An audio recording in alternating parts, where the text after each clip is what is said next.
नमस्कार, दीप्स किचन मराठीमध्ये मी दीपाली आपलं मनापासून स्वागत करते। आज मी तुम्हाला थोडी वेगळ्या पद्धतीने शेवभाजी करून दाखवणार आहे।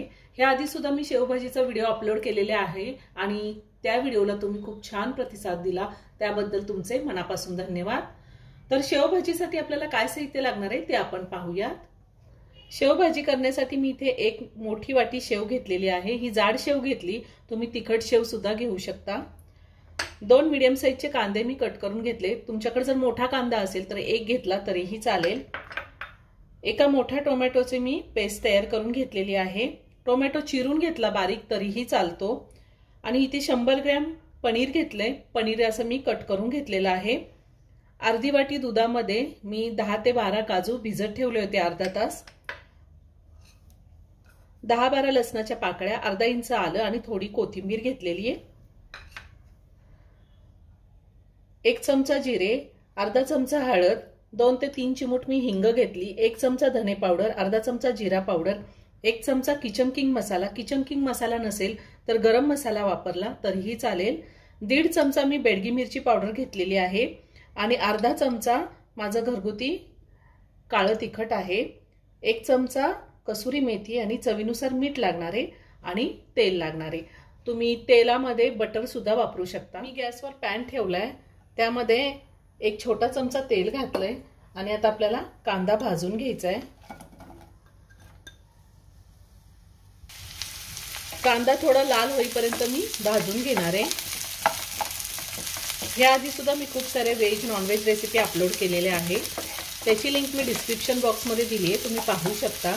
अजूनही तुम्ही माझं चॅनल सबस्क्राइब केलं नसेल तर नक्की सबस्क्राइब करा आणि शेजारील बेल आयकन क्लिक करा, म्हणजे मी ज्या रेसिपी अपलोड करते त्याचं नोटिफिकेशन तुम्हाला मिळेल आणि तुम्ही माझ्या रेसिपी बघू शकाल। कांदा थोडा लाल झालाय, आता ह्यातच मी आलं घालतेय, लसूण घालायचं आहे आणि थोडी बारीक चिरलेली कोथिंबीर आणि पुन्हा 2 मिनिटं चांगलं परतून घेणार आहे। आता कांदा, आलं, लसूण चांगलं परतून झालेले, मी गॅस बंद करते आणि हे थोडं थंड होऊन देते। कांदा थंड झालेला आहे, आता मी मिक्सरच्या भांड्यात काढून घेते आणि आता आपल्याला ह्याची बारीक पेस्ट तयार करून घ्यायची आहे। मी थोडं पाणी घालून कांद्याची पेस्ट तयार करून घेतलेली आहे, ती मी आता काढून घेते। कांद्याची पेस्ट मी काढून घेतलेली, आता काजू आणि पनीर आपल्याला मिक्सरला बारीक करून घ्यायचे, ह्याची सुद्धा आपल्याला बारीक पेस्ट तयार करून घ्यायची आहे। काजू आणि पनीरची मी पेस्ट तयार करून घेतलेली आहे। आता आपण शेवभाजी करूया। मी गॅसवर कढई ठेवली, त्यामध्ये मोठे 2 चमचे तेल घातले। तेल थोडं जास्त वापरले मी, तुम्हाला जर कमी घालायचं असेल तेल तर तुम्ही कमी घेऊ शकता। तेल गरम झाले, तेलामध्ये जिरे घालते। तुम्हाला जर बटर वापरायचं असेल तर ह्याच टायमिंगला तुम्ही बटर सुद्धा घालू शकता। त्यातच आपण जो कांदा बारीक करून घेतलाय, पेस्ट तयार करून घेतलेली ती घालायची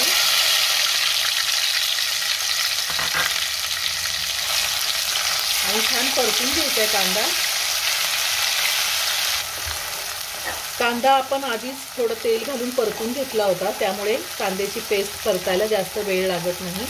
आता आपल्याला ह्यामध्ये टोमॅटोची पेस्ट घालायची आहे आणि टोमॅटोची पेस्ट आपण चांगले तेल सुटेपर्यंत परतून घ्यायची आहे। मी हिंग घालायचं विसरले, आता घालतेय। टोमॅटो मी चांगला तेल सुटेपर्यंत परतून घेतलेला आहे। आता आपण ह्यामध्ये पावडर मसाले घालायचे, हळद, काळं तिखट, तुम्ही कांदा लसूण मसाला घातला तरी चालेल, बेडगी मिरची पावडर, किचन किंग मसाला, धने पावडर, जिरे पावडर। आता पुन्हा सगळं व्यवस्थित मिक्स करून घेऊया। तिखटाचं प्रमाण तुम्ही तुमच्या आवडीनुसार कमी किंवा जास्त घेऊ शकता। आता ह्यामध्ये मी थोडंसं पाणी घालणार आहे, जास्त नाही, अगदी थोडं पाणी घालायचं आणि हा मसाला 1 मिनिटभर चांगला परतून घ्यायचा आहे, शिजवून घ्यायचा आहे। 1 मिनिटभर मी मसाला चांगला शिजवून घेतलेला आहे। आता आपल्याला ह्यामध्ये काजू आणि पनीरची पेस्ट घालायची आहे। ही रेसिपी खूप छान होते, तुम्ही एकदा नक्की करून पहा। आणि हा व्हिडिओ जर आवडला तर व्हिडिओला लाईक करायला विसरू नका आणि कमेंट करून नक्की कळवा तुम्हाला व्हिडिओ कसा वाटला। आता मी हे पुन्हा 2 मिनिटं चांगलं परतून घेणार आहे। मी हे सगळं व्यवस्थित मिक्स करून घेतलंय आणि आता छान तेल सुटेपर्यंत आपल्याला हा मसाला चांगला परतून घ्यायचा आहे। छान तेल सुटलंय, मसाला आपला चांगला परतून झालेला आहे। आता ह्यामध्ये चवीनुसार मीठ घालूया आणि त्यातच मी कसुरी मेथी घालते आणि पुन्हा सगळं व्यवस्थित मिक्स करून घेते। सगळं व्यवस्थित मिक्स करून घेतलेले आहे। आता आपल्याला ह्यामध्ये पाणी घालायचे। मी 2 ग्लास पाणी गरम करून घेतलेले, आपल्याला गरम पाणीच घालायचे। पुन्हा सगळं व्यवस्थित मिक्स करून घेऊया। आपल्याला भाजी किती पातळ किंवा घट्ट हवी आहे त्या अंदाजे आपण पाणी घालू शकतो। आता हा रस्सा मी 5 मिनिटं चांगला उकळून घेणार आहे। गॅसची फ्लेम मी लोवर ठेवलेली आहे। 5 मिनिटं झालेली आहे, मी रस्सा चांगला उकळून घेतलेला आहे। आता आपण प्लेटमध्ये काढून घेऊया। गॅस बंद करते, वरतून थोडी कोथिंबीर घालणार आहे।